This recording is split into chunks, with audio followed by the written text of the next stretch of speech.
اعوذ باللہ من الشیطان الرجیم بسم اللہ الرحمن الرحیم وَمِمَّنْ خَلَقْنَا أُمَّةٌ يَهْدُونَ بِالْحَقِّ وَبِهِ يَعْدِلُونَ، اور ہماری مخلوق میں ایک جماعت ایسی بھی ہے جو حق کے موافق ہدایت کرتی ہے اور اس کے موافق انصاف بھی کرتی ہے۔ وَالَّذِينَ كَذَّبُوا بِآيَاتِنَا سَنَسْتَدْرِجُهُمْ مِنْ حَيْثُ لَا يَعْلَمُونَ، اور جو لوگ ہماری آیات کو جھٹلاتے ہیں ہم ان کو بتدریج گرفت میں لیے جا رہے ہیں، اس طور پر کہ ان کو خبر بھی نہیں۔ وَأُمْلِي لَهُمْ إِنَّ كَيْدِي مَتِينٌ، اور ان کو مہلت دیتا ہوں، بے شک میری تدبیر بڑی مضبوط ہے۔ یہ وہی استدراج و امہال ہے جو بطور امتحان اللہ تعالیٰ افراد اور قوموں کو دیتا ہے، پھر جب اس کی مشیت مواخذہ کرنے کی ہوتی ہے تو کوئی اس سے بچانے پر قادر نہیں ہو سکتا، کیونکہ اس کی تدبیر بڑی مضبوط ہے۔ اولم یتفکروا ما بصاحبہم من جنۃ ان هو الا نذیر مبین، کیا ان لوگوں نے اس بات پر غور نہ کیا کہ ان کے ساتھی کو ذرا بھی جنون نہیں، وہ تو صرف ایک صاف صاف ڈرانے والے ہیں۔ صاحب ان سے مراد نبی کریم صلی اللہ علیہ وآلہ وسلم کی ذات گرامی ہے، جن کی بابت مشرکین کبھی ساحر اور کبھی مجنون نعوذ باللہ کہتے تھے۔ اللہ تعالیٰ نے فرمایا یہ تمہارے عدم تفکر کا نتیجہ ہے،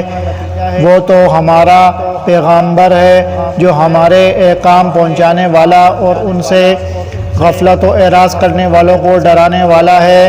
اولم ينظروا في ملکوت السماوات والارض وما خلق اللہ من شیء وان عسى ان یکون قد اقترب اجلهم فبأي حدیث بعدہ یؤمنون، اور کیا ان لوگوں نے غور نہیں کیا آسمانوں اور زمین کے عالم میں اور دوسری چیزوں میں جو اللہ نے پیدا کی ہیں، اور اس بات میں کہ ممکن ہے کہ ان کی اجل قریب ہی آ پہنچی ہو، پھر قرآن کے بعد کون سی بات پر یہ لوگ ایمان لائیں گے؟ مطلب یہ ہے کہ ان چیزوں پر بھی اگر یہ غور کریں تو یقیناً یہ اللہ پر ایمان لے آئیں، اس کے رسول کی تصدیق اور اس کی اطاعت اختیار کر لیں، اور انہوں نے جو اللہ کے شریک بنا رکھے ہیں انہیں چھوڑ دیں، اور اس بات سے ڈریں کہ انہیں موت اس حال میں آ جائے کہ وہ کفر پر قائم ہوں۔ حدیث ان سے مراد یہاں قرآن کریم ہے، یعنی نبی صلی اللہ علیہ وآلہ وسلم کے انذار و تحدید اور قرآن کریم کے بعد بھی اگر یہ ایمان نہ لائیں تو ان سے بڑھ کر انہیں ڈرانے والی چیز اور کیا ہوگی جو اللہ کی طرف سے نازل ہو، اور پھر یہ اس پر ایمان لائیں۔ من یضلل اللہ فلا ہادی لہ وَيَذَرُهُمْ فِي طُغْيَانِهِمْ يَعْمَهُونَ، جس کو اللہ تعالیٰ گمراہ کر دے اس کو کوئی راہ پر نہیں لا سکتا، اور اللہ تعالیٰ ان کو ان کی گمراہی میں بھٹکتے ہوئے چھوڑ دیتا ہے۔ يَسْأَلُونَكَ عَنِ السَّاعَةِ أَيَّانَ مُرْسَاهَا قُلْ إِنَّمَا عِلْمُهَا عِندَ رَبِّي لَا يُجَلِّيهَا لِوَقْتِهَا إِلَّا هُوَ ثقلت فی السماوات والارض لا تأتیکم الا بغتۃ یسألونک کأنک حفی عنہا قل انما علمها عند اللہ ولکن اکثر الناس لا یعلمون۔ یہ لوگ آپ سے قیامت کے متعلق سوال کرتے ہیں کہ اس کا وقوع کب ہوگا، آپ فرما دیجئے کہ اس کا علم صرف میرے رب ہی کے پاس ہے، اس کے وقت پر اس کو سوا اللہ کے کوئی اور ظاہر نہ کرے گا۔ وہ آسمانوں اور زمین میں بڑا بھاری حادثہ ہوگا، وہ تم پر محض اچانک آ پڑے گی۔ وہ آپ سے اس طرح پوچھتے ہیں جیسے گویا آپ اس کی تحقیقات کر چکے ہیں، آپ فرما دیجئے کہ اس علم خاص اللہ ہی کے پاس ہے، لیکن اکثر لوگ نہیں جانتے۔ ساعتن کے معنی گھڑی، لمحہ یا پل کے ہیں۔ قیامت کو ساعت اس لیے کہا گیا ہے کہ یہ اچانک اس طرح آ جائے گی کہ پل بھر میں ساری کائنات درہم برہم ہو جائے گی، یا سرعت حساب کے اعتبار سے قیامت کی گھڑی کو ساعتہ سے تعبیر کیا گیا ہے۔ ہر سایہ یورسی کے معنی اثبات و وقوع کے ہیں، یعنی کب یہ قیامت ثابت یا واقع ہوگی، یعنی اس کا یقینی علم نہ کسی فرشتے کو ہے نہ کسی نبی کو، اللہ کے سوا اس کا علم کسی کے پاس نہیں، وہی اس کو اپنے وقت پر ظاہر فرمائے گا۔ اس کے ایک دوسرے معنی ہیں، اس کا علم آسمان اور زمین والوں پر بھاری ہے کیونکہ وہ مخفی ہے، اور مخفی چیز دلوں پر بھاری ہوتی ہے۔ حفیون کہتے ہیں پیچھے پڑھ کر سوال کرنے اور تحقیق کرنے کو، یعنی یہ آپ صلی اللہ علیہ وآلہ وسلم سے قیامت کے بارے میں اس طرح سوال کرتے ہیں کہ گویا آپ نے رب کے پیچھے پڑھ کر اس کی بابت ضروری علم حاصل کر رکھا ہے۔ قُل لَّا أَمْلِكُ لِنَفْسِي نَفْعًا وَلَا ضَرًّا إِلَّا مَا شَاءَ اللَّهُ وَلَوْ كُنتُ أَعْلَمُ الْغَيْبَ لَاسْتَكْثَرْتُ مِنَ الْخَيْرِ وَمَا مَسَّنِيَ السُّوءُ ان انا الا نذیر وبشیر لقوم یؤمنون۔ آپ فرما دیجئے کہ میں خود اپنی ذات خاص کے لیے کسی نفع کا اختیار نہیں رکھتا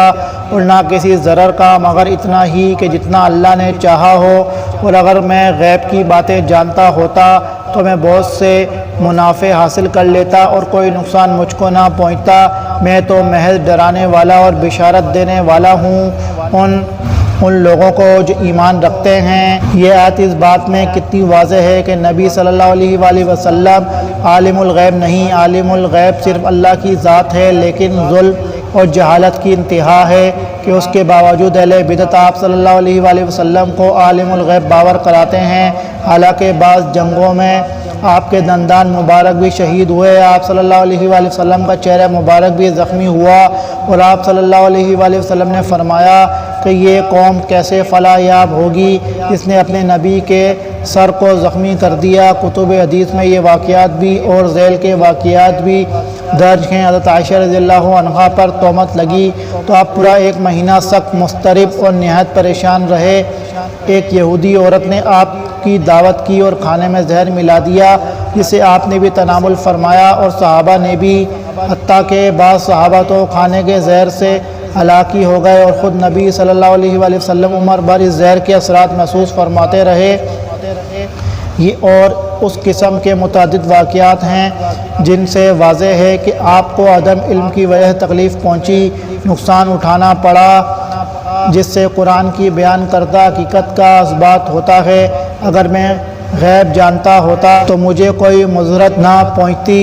هو الذی خلقکم من نفس واحدۃ وجعل منها زوجها لیسکن الیہا فلما تغشاها حملت حملا خفیفا فمرت به فلما اثقلت دعوا اللہ ربہما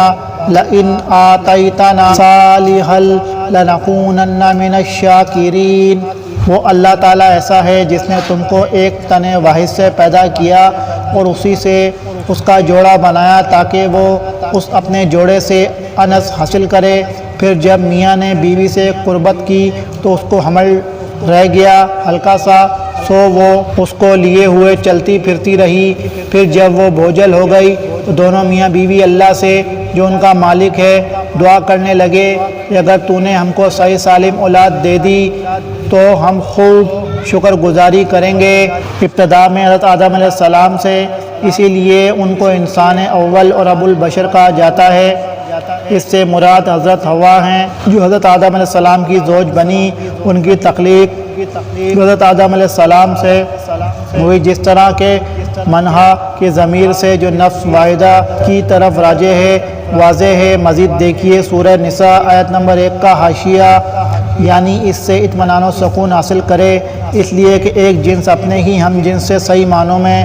مانوس اور قریب ہو سکتی ہے، جو سکون حاصل کرنے کے لیے ضروری ہے۔ قربت کے بغیر یہ ممکن ہی نہیں۔ دوسرے مقام پر اللہ تعالیٰ نے فرمایا وَمِنْ آيَاتِهِ أَنْ خَلَقَ لَكُم مِّنْ أَنفُسِكُمْ أَزْوَاجًا لِتَسْكُنُوا